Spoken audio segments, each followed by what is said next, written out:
Hearty welcome to the second part of our mSamvaad program with Vidwan Rajiv Ramakrishnan. So let us continue from where we left off in the subject music preparations and program preparations by gurus and artists, and how do they groom emerging talents of the current generation as well. Namaste. Yeah. One question came because it happened with me.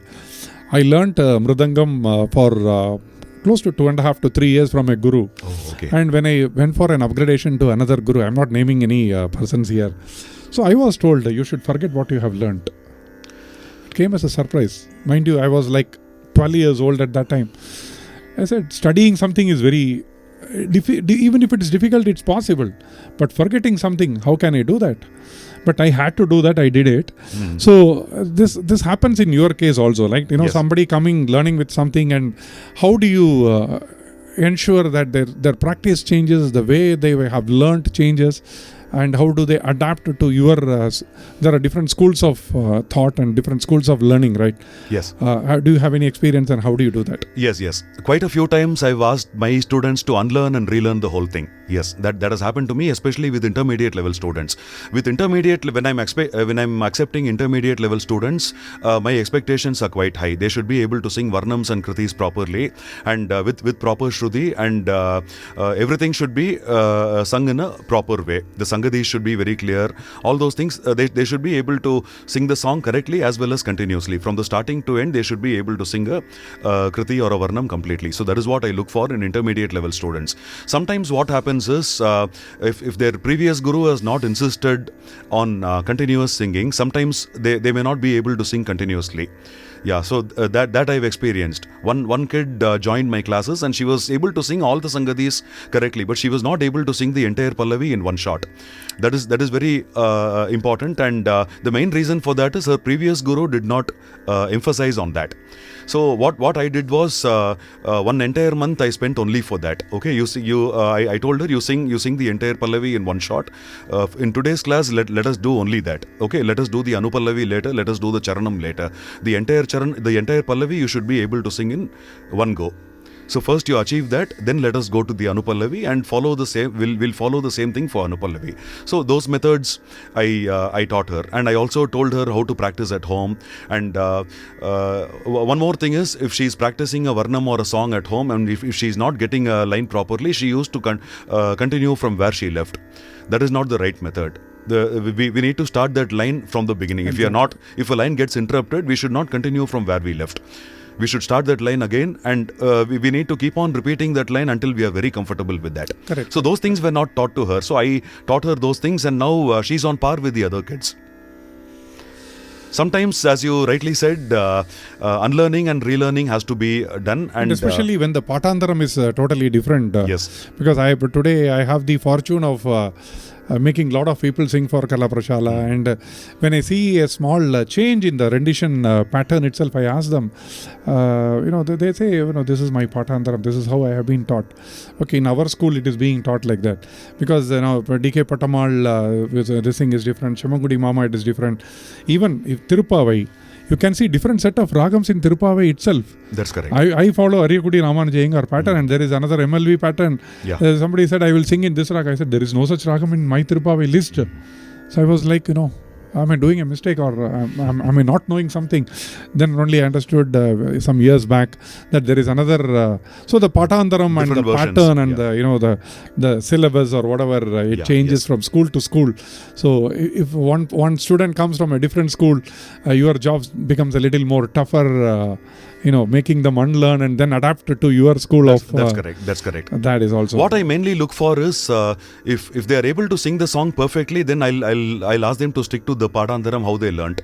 So it is not it's not compulsory to unlearn and relearn it. As long as they are able to sing the song perfectly, as long as all the sangadis are clear, and if they are able to sing it perfectly, I'll leave the kruthi or varnam as it is. But if anything is going wrong, I insist on following the right methods while practicing. That is what I normally do. And when I'm teaching new kritis, it will be as per my Padandaram. So the existing kritis that they already know, they can just continue with that. That's very nice, very nice. So again, one more question has been crossing my mind during the last so many years or so many months at least. I come across many parents at least. So the expectation from parents on the kids is very, very high, and it is ever increasing day by day. So I've seen, a few parents ask me, or they narrate their experience that asking that guru, when can I have our kids arangetram? I was like, you did a concert, I heard it. Are you ready for an arangetram? Okay. How many kritis do you know? How many varnams do you know? What level of concert rendition you are in? Can you handle a difficult ragam like Thodi? Or a Vachaspati or something like Chintamani.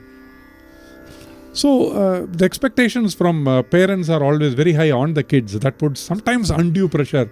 Sometimes it also is a motivation for the kids to perform, and so long as the comparison is not there, it's always fine.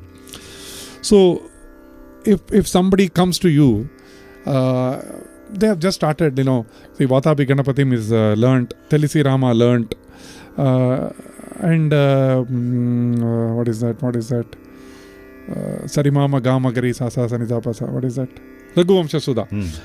They have learnt a few kirtanas like that, and they want to go into Manodharma aspects. So far, they have not done an alapana. They have not learnt an alapana. They don't even know how to do a naraval. They don't know how to do a Swara Prastaram or a Kalpana Swara. And so far what they have been doing is they are learning by heart, and they ensure that people don't know that I am doing it by heart. So they deliver the Kalpana Swarams, but it is not Kalpana Swaram, it is by heart learnt Swarams. So such a situation comes to you. How do you ensure that the motivation is maintained? At the same time, you have to tell you are not yet ready. So Manodharmam is one. Manodharmam, I say Alapana is one. Kalpana Swaram is one. Neraval is one. So how do you ensure that this, Elaki Mudlinum Kedillade? So how do you ensure that the motivation is also not destroyed? At the same time, the expectation also has to be set. How do you do that? I'm sure you would have come across at least one or two instances in your teaching career. I've come across many such instances. Okay. Yeah. So what I mainly tell my students is, if they have to start learning Manodharma Sangeetam, they should be very comfortable with at least 40 to 45 kritis and 30 varnams. That is a prerequisite to start Manodharma Sangeetam. If they have to, say for example, if they are starting with Maya Malava Gaulai Raga Alapana, they should at least know 2 compositions in that. It can be 1 varnam or 1 kruthi, or it can be 2 kritis, but minimum 2 compositions they have to know in a particular raga if they have to try Manodharma Sangeetam. And their total song count should be at least 40-45, not less than that.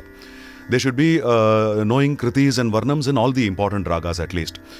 Let's leave the rare ones, but at least in the popular and easy to handle ragas, they should be knowing kritis. Like you said, popular kritis like Vatapi Ganapatim, Mahaganapatim, Raghuvamsa Sudha. These popular kritis, at least they should be knowing in different ragas. Yes. So only then they can get into Manodharma aspects like Raga, Alapana, Neraval and Kalpana Swarams. And for complicated ragas like Todi, they should know at least 4 to 5 compositions before they attempt Raga, Alapana, Neraval and Kalpana Swaram, because the raga itself is too complicated. It is a gamakam oriented raga. If you remove the gamakams, the raga will not be Todi. So that is that is the most important thing for ragas like Todi, Bhairavi, Yadukula Kambodi, Darbar, Nayaki. So these ragas are fully Gamaka oriented ragas. So for those ragas, if they have to try Manodharma aspects like Raga, Alapana, Swarams and all that, they have to learn at least 4 or 5 compositions. Nothing less than that. Yeah, I'll straight away tell them that they are not ready. If they know only one or two compositions, straight away I will tell them learn a few more compositions. Then we will get into that. So that gives me an interesting question. You said 30 to 35 numbers and all you said. Yeah. Does that still qualify a student to start learning Thodi? Is it the number, or is it the variety, or is it the range? Because I have heard a few gurus. Nobody will start learning Thodi at least for 5 years. How true is that, or how?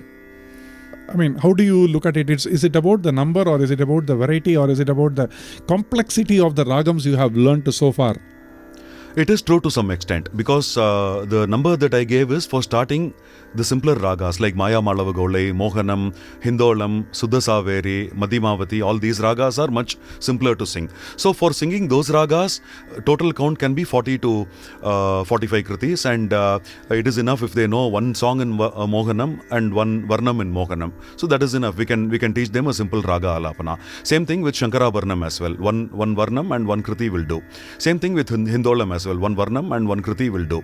But if you look at the complicated ragas, as I said earlier, the students have to know at least 4 compositions, nothing less than that. So what I normally do is I'll start with the easy ones. I'll teach them the easy alapanas first. Mohanam, Shankara Varnam, those alapanas will be taught first, and side by side I will be teaching them kritis in these complicated ragas like Todi, Bhairavi, Darbar, and those ragas. So once they learn 4 or 5 compositions in those difficult to handle ragas, they would have completed all the simple raga alapanas by then. By then they will be able to sing 20 to 25 simple raga alapanas. So that would be a good time to venture into these tougher ragas like Todi, Bhairavi, because it requires a lot of understanding. Just by listening to one kriti, we cannot sing Todi Raga correctly. It requires a lot of understanding, and they have to really internalize those 5 kritis. Mere learning is not important. Mere learning is not enough. They have to totally internalize those kritis and understand how it goes, what kind of sangadis those kritis are having, and they should be in that level. Only then we can start teaching them those complicated ragas. While answering to my previous question, you are mentioning about Darbar Nayaki. Yes. Darbar Nayaki, according to my knowledge, they are allied ragas. They are. So, for somebody like, I mentioned a few names like Prathamesh Rajagopal or Ananya, how do you tell them the concept of allied raga? Because they are slowly learning one raga. Yeah. When they go to another raga, they will learn it as if it is a new raga. But when it comes to the intricacies and the nuances, it's very close. Like, for example, Bhairavi, Mukhari. Yes. See, it may be probably easy for, somebody like a small boy called Prathamesh. He can probably understand the differences easily between Ananda Bhairavi and Riti Golai. But it becomes more difficult when it comes to Bhairavi, Mukhari. All the more difficult when it comes to Darbar Nayaki. So how do you handle this, and how do you ensure that, these kind of young emerging talents get into the concept of allied ragas, and they are able to not only differentiate it, also present it in such a way that the nuances are very beautifully portrayed. And see, it's not about correctly showing Bhairavi when you sing Bhairavi. When you sing Bhairavi, Mukhari should not come, Manji should not come, even probably somebody will say Hussaini also should not come. Exactly. So the should not come is also there when you say should come. So the should and should not come, how do you impart the training? If you have experience already done with one or two of your students, if you can explain that will be a great eye-opener for many emerging talents. Sure, absolutely. When I teach my advanced level students like Pratmesh, Ananya Rajesh, Ananya Prashant and Aparna, what I tell them is, when I talk to them about these allied ragas, I'll explain how the swaras have to be handled in those ragas. The way the swaras are handled is different. That is how you need to differentiate Darbar and Nayaki. Sari ma pa da ni sa, sa ni da pa ma re ga ga re sa. This is Darbar. Sari ma pa da ni da pa sa, sa da ni da pa ma re ga re sa. This is Nayaki. So if you look at the Aroganam and Avaroganam, there is no big difference. But the way the swaras are handled is different. Ni has to be sung with punches when you sing Darbar, but that is not the case with Nayaki. It has to be handled in a very subtle manner. Sadani dapa. That is the way it should be handled. It's a very subtle swara in Nayaki.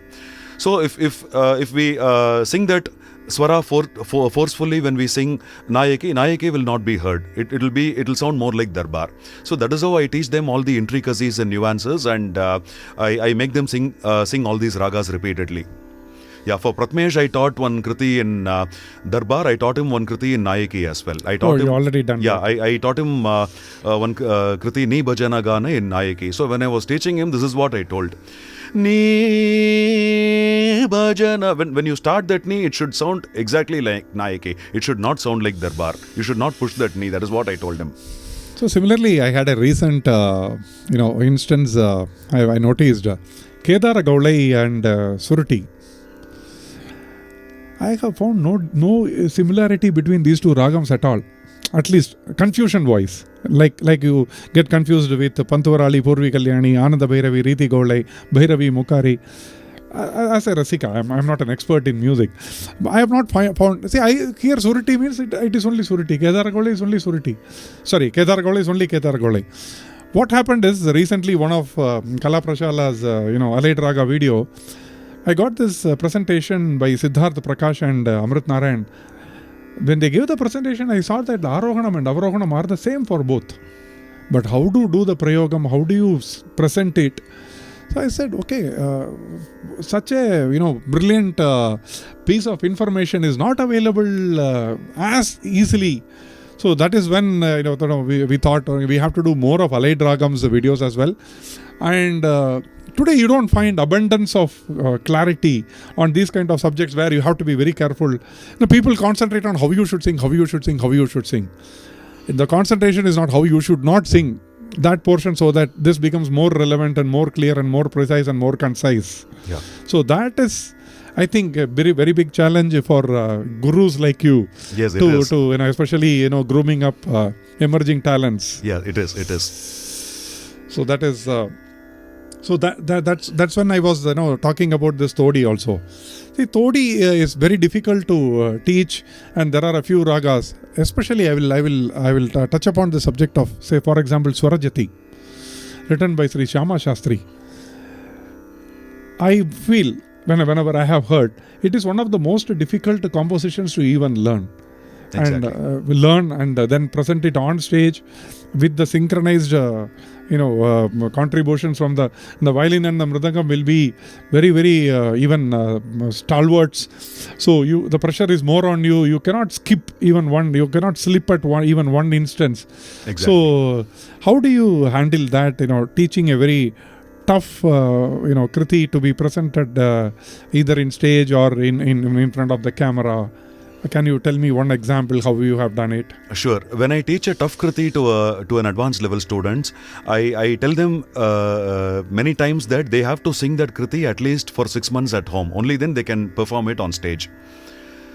If they do that, they are making sure that such discomforts don't happen when they are on the stage. So that is what I insist when I teach them a tough kruthi like Rave Himagiri Swarajathi that you just said. Ra ra ve himagiri kumari kaji kamakshi ambara ve himagiri kumari kaji kamakshi Meenakshi. So when we teach a very tough and complicated Swarajathi like this, we have to spend a lot of time and ensure that it reaches them properly. For that, we have to insist that they sing repeatedly in front of us. So that is what every guru should ensure, and I also do it the same way. I'll make them sing that difficult kruthi or Swarajathi repeatedly in front of me. They have to do it if they are completing it today, for the next 3 classes, they have to sing that kruthi in front of me perfectly. Yes. Then I make them sing it at home, and what I normally do is I'll ask them to take a video of it and send it to me, so that I can also go through that and I can give my feedback. Yes, I can give them my feedback where they've got to be better and where they've improved, where they've got to pull up their socks. All those things I do it, and I keep telling them frequently that if they are singing that difficult composition somewhere, minimum they should have sung that at least 40 to 50 times at home. Only then they have to sing it on the stage. And one more, since you have lot of emerging talents as your students, one question. For example, you are going to teach them Vatapi Ganapatim. See, for me, I learned on the violin. So it is easier for me because there is no Vatapi in the violin, right? Ganapati is not there in the violin. Yeah. So I am told to say Ga Risa Sani Sari Sani. அவ்வளோதான். அது வாசிச்சா நான் கா ரீச சனி சரி சனின்னு வாசிச்சா உங்களுக்கு வாதாபி கணபதிம்னு கேட்கும். But the converse is not true in the case of a vocal student. Correct. Because the vocal student, you will first give the sahityam. Yes. And you tell them in the swarasthanatla padanam. Yes. So it is just a reverse. So I would say learning something on the violin is easier for me. அதுக்கப்புறம் வந்து 4 தடவை இந்த practice பண்ணி இந்த பாட்டு வாசிக்க முடியும் தரும்போது the teacher will say, நீ காரிச சரின்னு சொல்லக்கூடாது, நீ வாதாபி கணபதிம்னே சொல்லணும் சொல்லி வாயால் சொல்லுவான். அப்படித்தான் வந்து அந்த சாகித்யம் goes into I've been to some classes where I saw some kids learning also. Okay. So it is just the converse of இது இந்த learning vocal. Yes. So how do you do that? How do you ensure that the swarasthanam is perfectly blended with the sahityam, even if it is sahityam first and swarasthanam next? Yeah, so when I teach kruthi like Vatapi Ganapatim to one of my students, I'll teach them the sangadis first, and parallelly I also tell them the swaras for that sangadi. Sangadi means sahityam. Sahityam. First I'll teach them the sahityam, and I'll make them sing the sahityam, even if they do it in correctly. The correct position. In the correct Without position. Even they knowing what is the actually swarasthanam, they will not know at that point of time. They know Sarigapanisa, Sanipa Garisa mattum theriyum. Yes. Vatapi Ganapatim paduva. Yes. Idu வந்து ga risa saniங்கிறது நீங்க அப்புறம் சொல்லுவீங்க. அது பாடும்போது yes, I'll tell them this is the swaram of the sangadi that you just sang. Probably you will sing along in swaram and they will sing the sahityam. Yeah. Probably the Vatapi Ganapatim baje hum Vatapi Ganapatim baje hum Vatapi Ganapatim baje hum. So if I'm teaching these two sangadis, that is next sangadi. Yes. Yeah, so first I teach them this sangadi, and even if they get it correctly, I make it a point to tell them the swaras. Only then their foundation will be strong. Adu swarapadutha theriyanum. So that is when people get used to they hear for example a movie song. They immediately they can play on the violin or they can play on the keyboard, yes. Which means they are able to convert the words into swaras. Yes, correct. So that the foundation starts from... Every student of music should be able to do that. Every student of Carnatic music should be able to convert sahityam to swaram. If they are hearing a sangadi somewhere, they should be able to identify the swaras. Otherwise there is no point in... Exactly, otherwise there is no point. Yes. So I think we can we have reached the logical end of this program. So I would like you to tell me,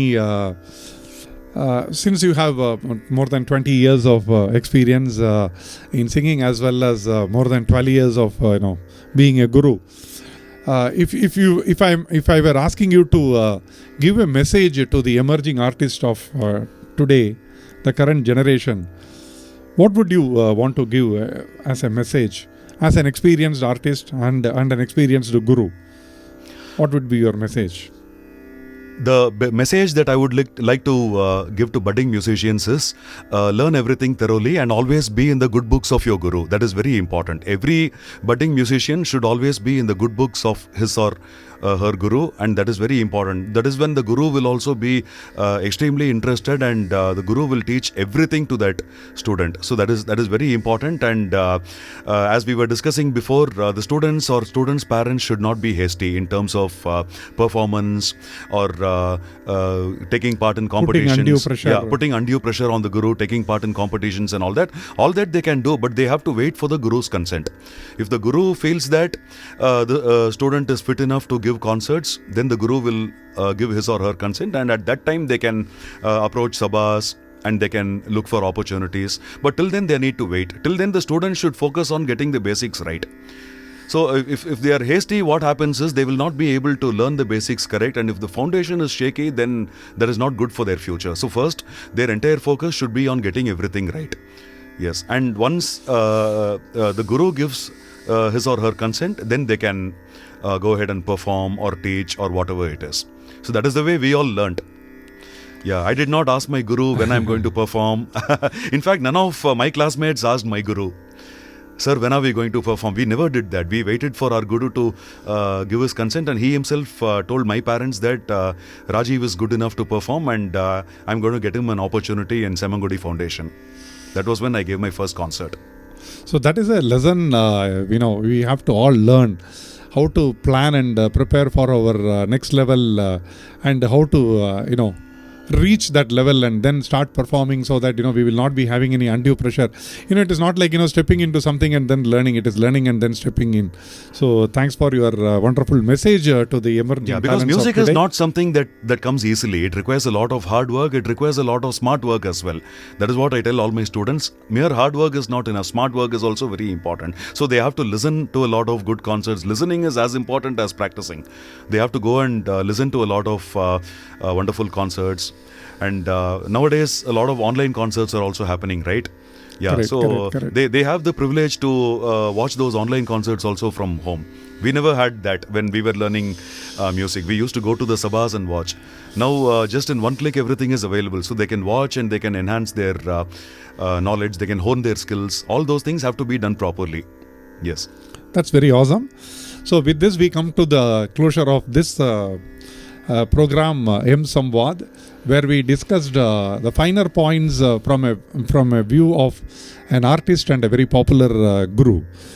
So many thanks, Prashala artists, gurus, rasikas and supporters for being with us in this episode of our offstage series segment mSamvaad.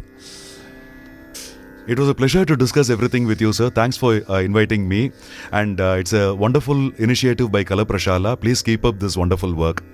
Thank you so much. The program becomes more and more better because of knowledgeable people and talented people like you, participating in our program. Thank you so much for taking all the efforts to come and be with us in this program. Thank you so Namaskaram. much. Namaskaram. Sincere thanks to Vidwan Rajiv Ramakrishnan for being with me in this very special episode of mSamvaad, where we could discuss a lot of subjects in preparing for a concert, how to groom emerging talents, and how to take care of their aspirations as well. We hope to come up with more such episodes in this segment and many more other popular segments as well. See you. Namaste. Namaskaram.